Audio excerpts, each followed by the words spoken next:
Alô, meus amigos do canal Wellington Campos FC, tudo bem com você? Estamos aqui no estádio Newton Santos. Não sei se está dando para ouvir esse foguetório aí, expectativa. Expectativa de Botafogo e Palmeiras, talvez um dos principais jogos desta rodada.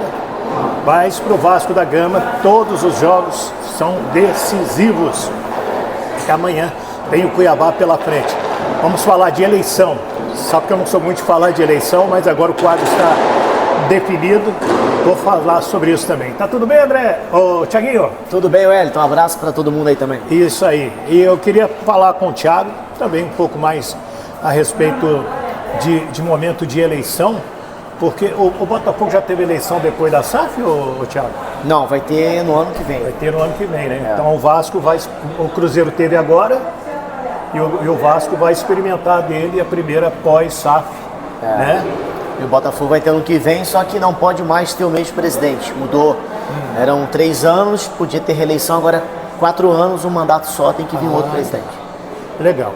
O Vasco pode ter uma reeleição, um mandato de 3 anos.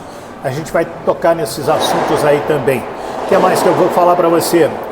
Ingressos esgotados para Vasco e Botafogo, segunda-feira, lá no estádio de São Januário. Mas antes peço para você se inscrever nas nossas redes sociais, se ainda não é inscrito. Peço também para você se inscrever no nosso canal, não paga nada, o Wellington Campos FC, esse vermelhinho que está aqui embaixo. Dá o joinha, chegou no vídeo, já vai dando joinha para facilitar o nosso trabalho, para que o YouTube entenda que o nosso conteúdo é legal. E vai na palavra todas lá do sininho para habilitar também. Então, já eu e o Thiago Veras aqui. Roda a vinheta!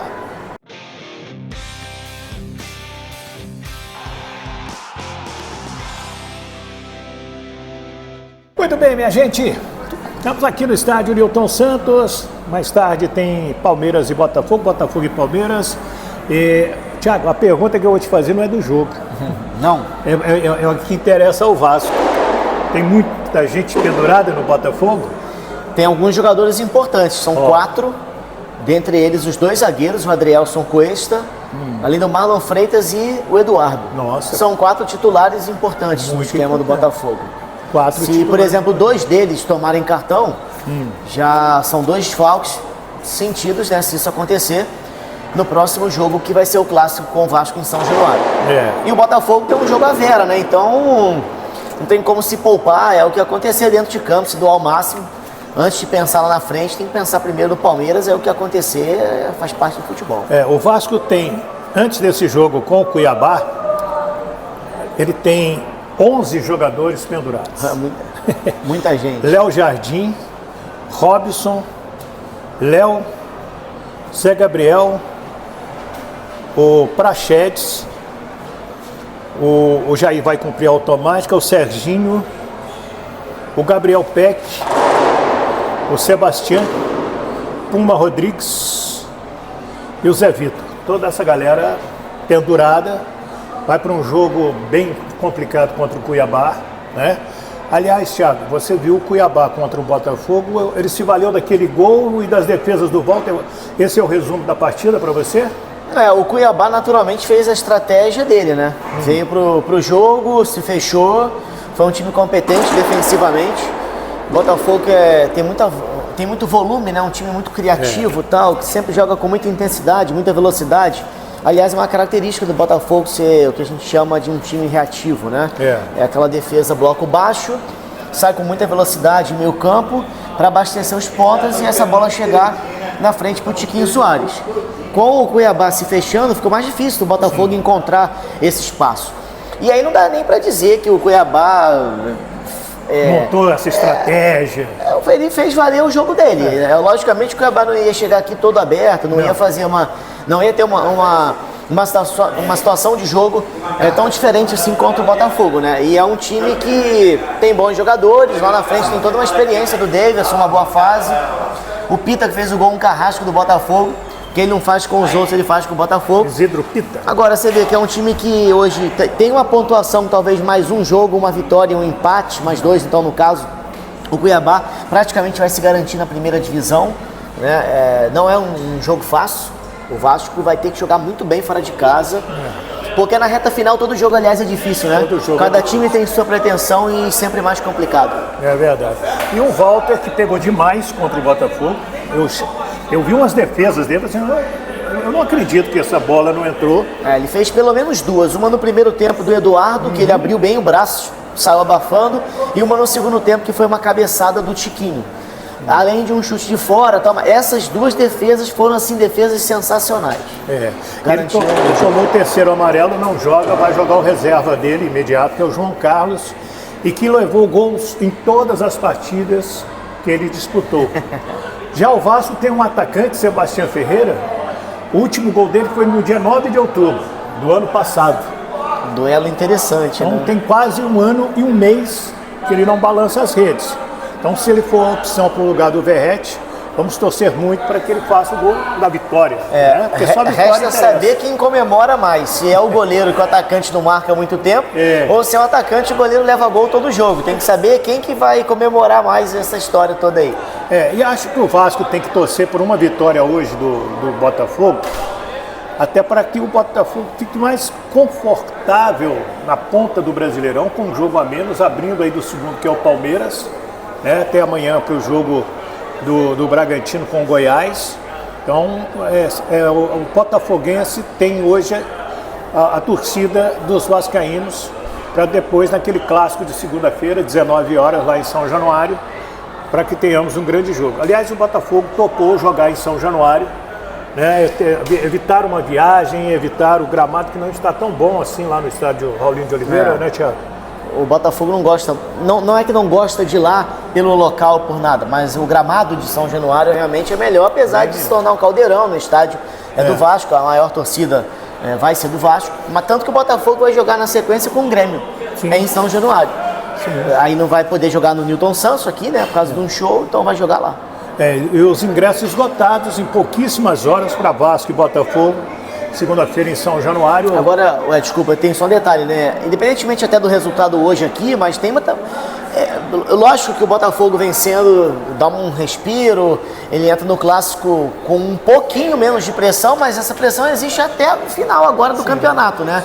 Porque também se ganha aqui, a briga não é só com o Palmeiras, tem uma briga com o Bragantino, tem uma briga com o Flamengo, e aí perde o clássico e os adversários ganham os seus jogos da rodada, a situação do Botafogo vai ficar mais tensa na reta final. Então, logicamente, tem você ficar um pouquinho mais folgado, tá? Mas o Vasco vai ter, acredito eu, a mesma dificuldade, independentemente do resultado do Botafogo, porque o Botafogo tem que agora começar a ganhar todo jogo, ou pelo menos até que ele consiga uma margem nas últimas rodadas que possa já pelo menos garantir ou ficar muito próximo do título, né? Pro Vasco todo jogo agora também. É decisão. Tem que ganhar tudo também. Porque é o Cuiabá amanhã, depois o Botafogo na segunda, depois o Cruzeiro, na verdade, depois é o América em São Januário, no dia 12, aí vem no dia 22, que é o Cruzeiro. Mas tem ainda Atlético Paranaense em Curitiba, o Corinthians em São Januário, o Grêmio em Porto Alegre, o Bragantino em São Januário. E esses são os jogos aí do Vasco. São 4 jogos em casa, 4 jogos fora de casa. Vamos falar de eleição, gente, porque fechou hoje às 18 horas o prazo de inscrição das chapas. Eram 8 chapas, resumimos a 2, né? A chapa Sempre Vasco, do Pedrinho, e a somamos do Léo Venciano. O Pedrinho foi inscrita ontem e a do Léo Venciano depois das 5 da tarde, no dia de hoje. Me disse o Otto de Carvalho, que é o presidente da Assembleia Geral da eleição vascaína, que vai acontecer no dia 11 de novembro, se não tiver nenhuma medida judicial para variar. O Vasco é complicado de eleição. Na sede do Calabouço, de 10 da manhã às 22 horas, com votação presencial e a votação eletrônica. Ou seja, é híbrida, né? Então o cara está lá no Canadá, é sócio do Vasco, está em dia, quer votar, entra no sistema e vota. Né? Então é isso aí. E era o que todo mundo esperava, que ficassem apenas 2 chapas. Acho melhor, porque o Vasco está muito fragmentado ainda politicamente, são 48 grupos políticos. É muita coisa. Muita coisa. Todo mundo torcendo para o mesmo time. E dessas 8 chapas aí, tinha gente oferecendo chapa Tinha gente que não conseguiu as 165 assinaturas para poder lançar a chapa. E quem for eleito presidente, o Pedrinho ou o Levenciano, vai administrar o Clube de Regatas Vasco da Gama, né? Porque o futebol já está com a SAF. O presidente e mais um dos seus 2 vice-presidentes, eles entram no Conselho de Administração. Hoje é o Jorge Salgado e o Roberto Duxtrado. Sim. Né? Então, esses aí que são da diretoria e que votam no Conselho de Administração da SAF do Vasco da Gama. O que você acha desses 2 candidatos aí, Thiago? Então, o Pedrinho, eu nunca vi o Pedrinho ter um cargo administrativo, também não vi o Levin, né? E na outra eleição ele não conseguiu ganhar, no caso, para a presidência do Vasco. Então, ganhou no ginásio, mas não quis ir no calabouço, perdeu no calabouço. Teve aquela, né, confusão toda. Mas eu também nunca vi os 2 nessa parte administrativa. Hoje está certo, a incumbência do futebol está com a SAF. Mas a diretoria tem um cargo fiscalizatório. Né? O presidente também, logicamente, tem a importância dele política, de bastidor. Eu estou falando em relação à torcida, obviamente eu não vou falar quem eu acho que vai ganhar, ou quem é melhor ou pior. Nem eu. Né? Essa escolha é do sócio do Vasco, não minha. Até porque nós não somos sócios. Agora, o que eu vejo de comentário externo é que o torcedor, ele tem uma boa impressão do Pedrinho, porque o Pedrinho, como comentarista, e até então um colega nosso, né, de imprensa, nessa parte campo e bola ele foi um excelente jogador. Infelizmente a lesão ou as lesões prejudicaram a carreira do Pedrinho. Ele seria um craque ainda maior do que ele foi.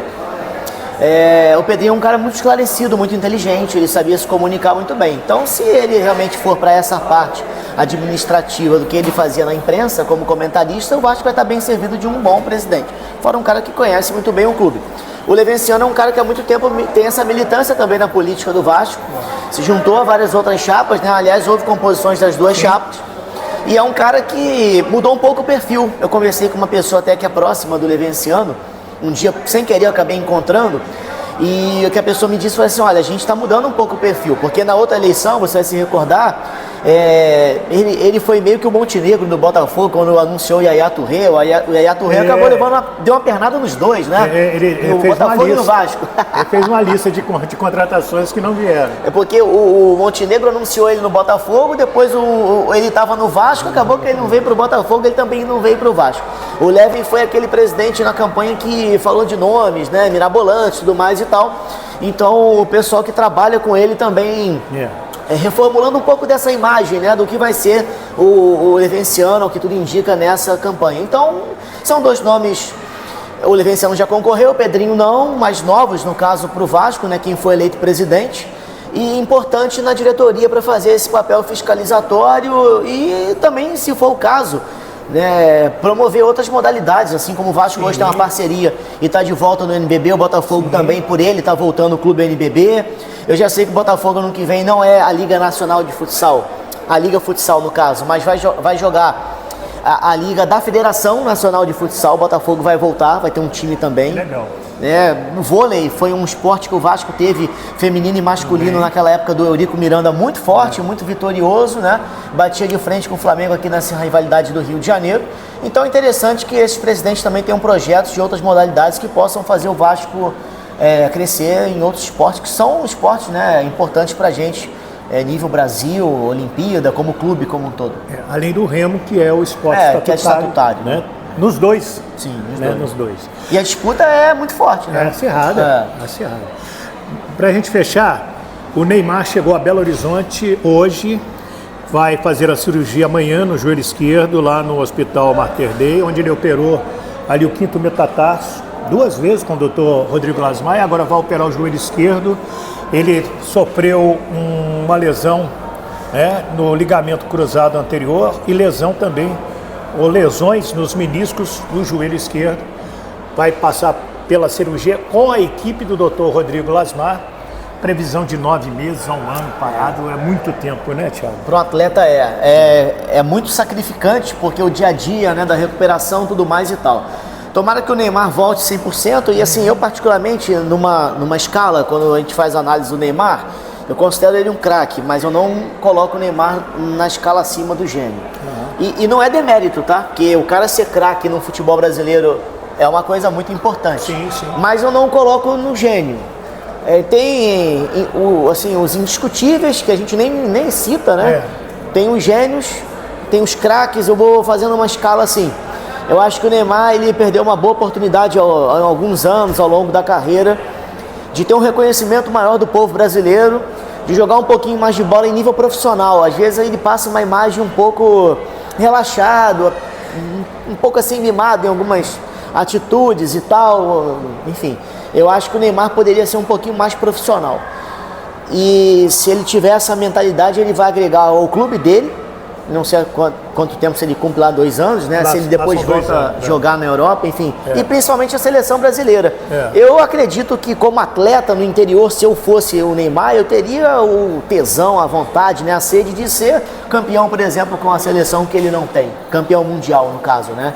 Então, e ele fatalmente seria o nosso jogador protagonista. Com certeza. Então, acho que se ele for um pouquinho mais profissional, levar um pouquinho mais a sério essa questão do futebol, problemas, a vida particular, essa mídia um pouco negativa que tem em torno do Neymar de lado, ele vai contribuir bastante para o Brasil. Senão ele vai terminar a carreira como todo mundo falando, olha, foi um grande jogador, um craque, mas ele faltou daquele pulo para o gênio.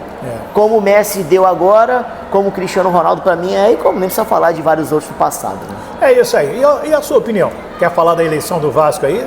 Agora fica à vontade, né? 2 candidatos, para um lado ou para o outro, falar do jogo, falar desse Botafogo contra o Vasco na segunda-feira, falar de Neymar também.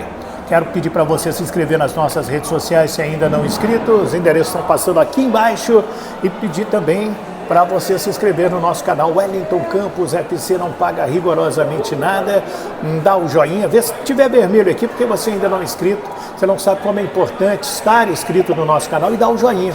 Dá uma olhadinha aí, o joinha também é importantíssimo para que o YouTube entenda que o nosso trabalho é legal e possa também indicar para outras pessoas. Tá bom? Fiquem com Deus. Do estádio Newton Santos, pertinho, ó, Valdir Amaral, um dos maiores gênios do rádio esportivo do Brasil, Thiago Veras e Wellington Campos.